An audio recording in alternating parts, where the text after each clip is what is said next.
بسم الله والصلاة والسلام على رسول الله. مرحبا بكم في فيديو جديدة. هاد لا فيديو كانت طلبتها مني واحد الاخت، قالت لي بغيت حلوة الطبقات اللي كنا نديروها بكري.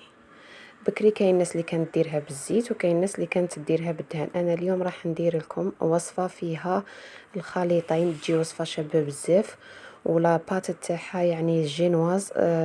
تقدروا تستعملوها في عده استعمالات. اول حاجه حطيت 3 حبات تاع البيض، ومن بعد حطيت كاس ونص تاع السكر. الكاس المستعمل هو كاس تاع لاتاي تاع بكري.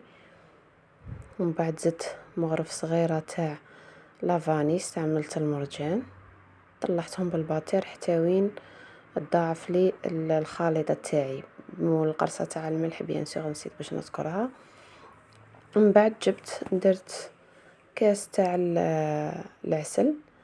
هنا اللي يبغي الحلاوه بزاف يزيد نص، سينو راح تكتفوا بالكاس، باسكو من بعد راح نديرو كونفيتور وراح تجينا حلوه بزاف. يعني هذا الكاس انا جاني الحلاوه هذيك هي. زدت مغرف تاع بيكربونات الصود عفوا. ومن بعد زدت 3 كيسان تاع الزيت، وزدت عطر تاع البندق. هنا العطر راه اختياري، تحبوا ديروا تحبوا ما ديروش، ولا تقدروا ديروا كراميل ولا فاني، يعني يتجانس مع او يتوافق مع الحلوى اللي رايحين نديروها. هنا زدت مغرف كبيره تاع مارغرين سول، حوالي 75 غرام، على جال لاجينواز برك باش تجيني شويه قاصحه. كاينه ملاحظه صغيره نعطيها لكم اللي هي بيكربونات الصود لازم تديروها، ما يمشيش يعني حال الوصفه بلا بها، لازم تندير. هنا نواصل الخلط تاع المكونات اللي عندي، ومن بعد نزيد مغرف تاع الفارينه، ندير فيها وحده خميره الحلوى، وحده برك، نخلط، نزيد ندير الفارينه، ونبقى توجور نخلط غير بيدي حتى وين نتحصلوا على قوام ماشي ناشف بزاف وماشي جاري، هكا باش تكون الحلوى تاعنا شويه يعني متماسكه. من بعد نجي نقسم الخليط تاعي على 3، باسكو راح ندير 3 تاع الطبقات.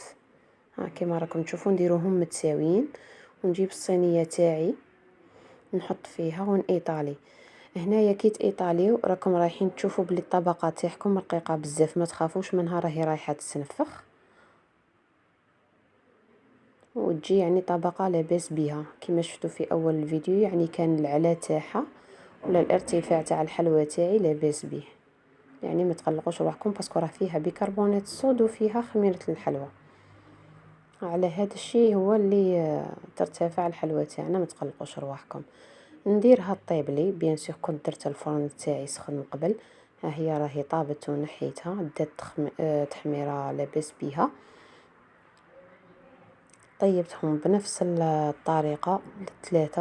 شوفوا الارتفاع كيفاش، ارتفاع يعني لاباس به، تقدروا حتى تقسموها على 2. درت مع الاولى الثانيه والثالثه، طيبتهم بنفس الطريقه وكاع جاوني يعني بنفس الارتفاع. شوفوا، ننتقلوا لمرحله التزيين. حطيت لاكوش الاولى تاعي، ومن بعد جبت كونفيتير درت فيه حلوى الترك. هذا الامر اختياري، تنجموا ديروا اضافات، تنجموا غير كونفيتير وحده. حطيت على الطبقه الاولى، ومن بعد جبت الطبقه الثانيه حطيتها بنفس الطريقه، زدت وزعت الكونفيتور تاعي مع حلوى الترك على كامل الوجه، ومن بعد درت الطبقه الاخيره وزدت قلبتها كما راكم تشوفوا باش يجيني يعني السطح مستوي. وحطيت فيها يعني الخليط تاع الكونفيتير مع حلوى الترك. نجي نحي الجوانب، نحو شويه برك يعني باش تربحوا شويه في الكاطو، تنحيوش بزاف، جوست قد ما تعدل لكم. جبت هنا شويه تاع الكاوكاو كان عندي درته تاني، هذا يعني ماشي ضروري ديروه، انا درته برك على جال الكو، كانت عندي شويه ما حبيتش نرميها وما عرفتش كيفاش نستعملها، دونك جات لوكازيون باش نستعملها اليوم. هذاك الحواشي اللي نحيتهم الاطراف كما شفتوني راني فتتهم وحطيتهم من الفوق كزينه، ومن بعد قطعت الكاطو تاعي.